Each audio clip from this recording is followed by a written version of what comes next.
is that of sensitivity, one of sanctity.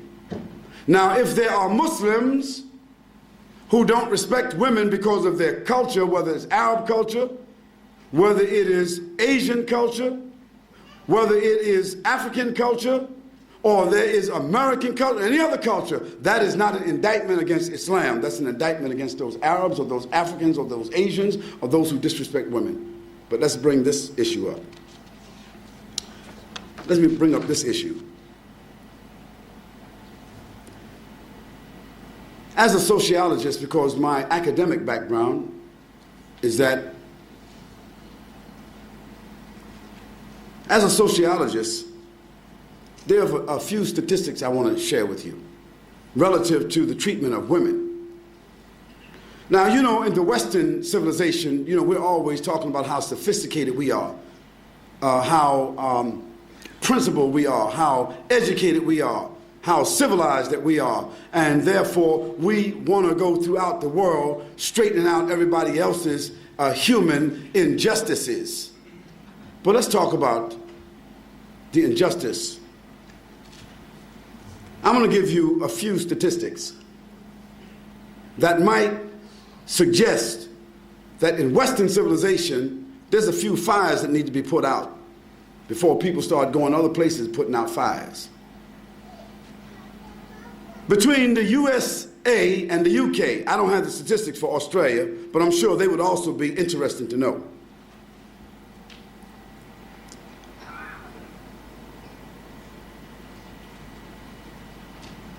There are, between the USA and the UK,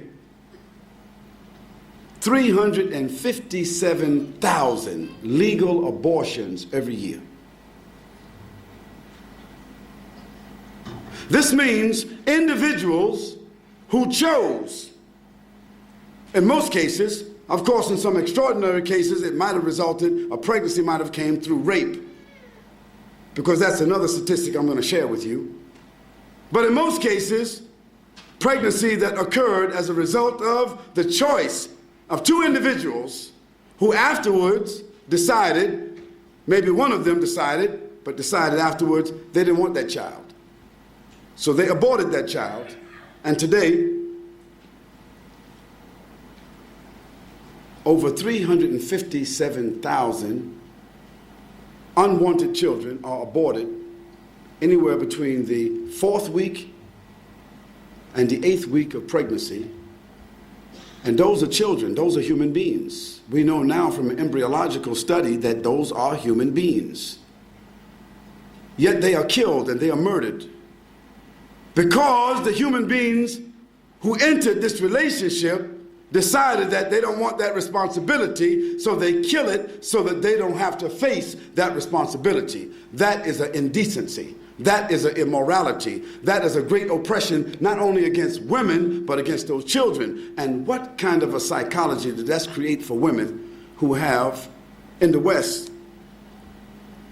most women before they are 30 years old in the Western Hemisphere, they said that 3 out of 10 women between the USA and the UK, 3 out of 10 have at least 2 abortions before they're 30 years old.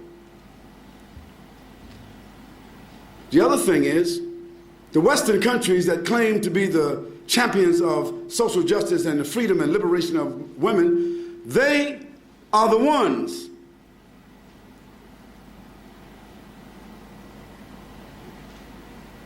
who promote and license 24 million women who prostitute themselves. Can you imagine that?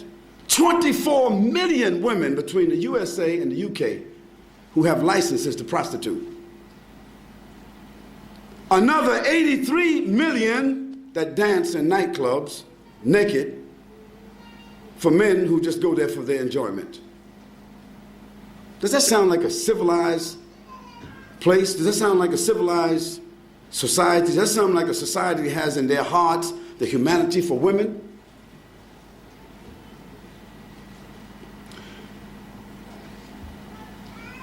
Every 39 seconds in America and the UK, every 39 seconds, a woman is raped forcibly raped. 7 out of 10 of those rapes are never investigated. 4 out of 10 never even reported.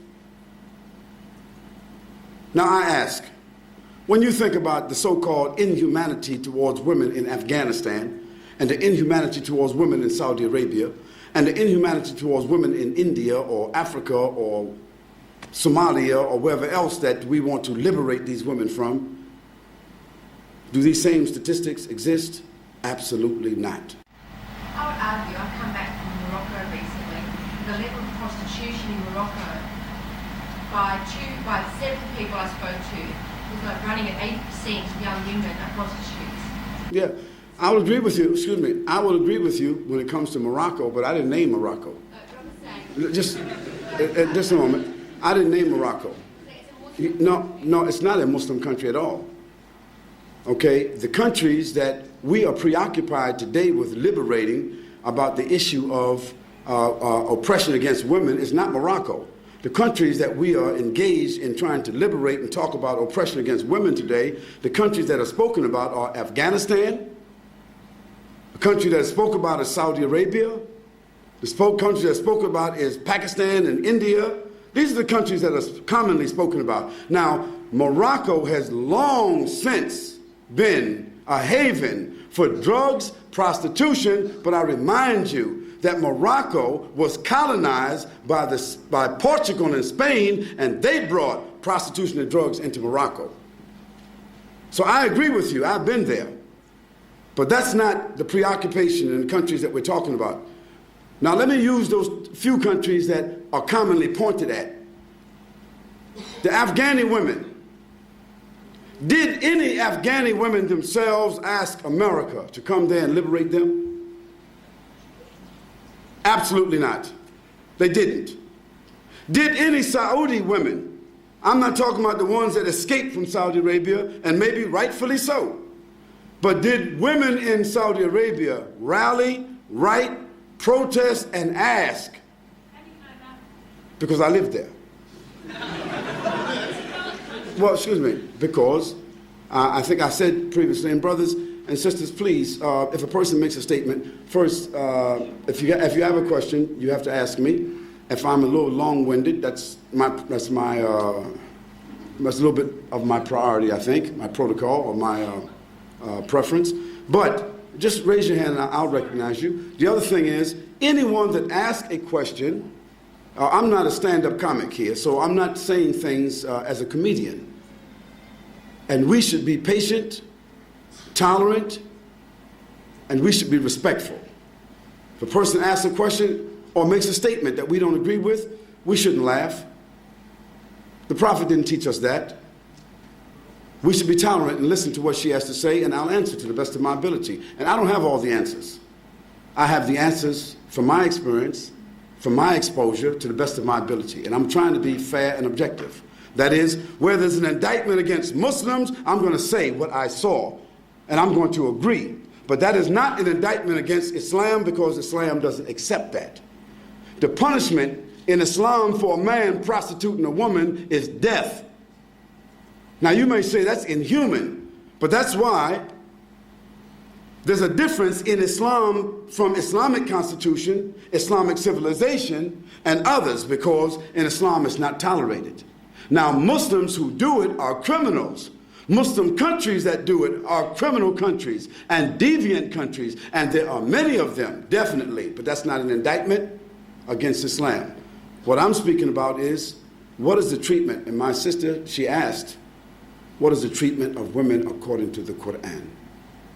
Women are mothers, they are sisters, they are daughters, they are wives, they are human beings. And they have the same rights in the sight of God as men have.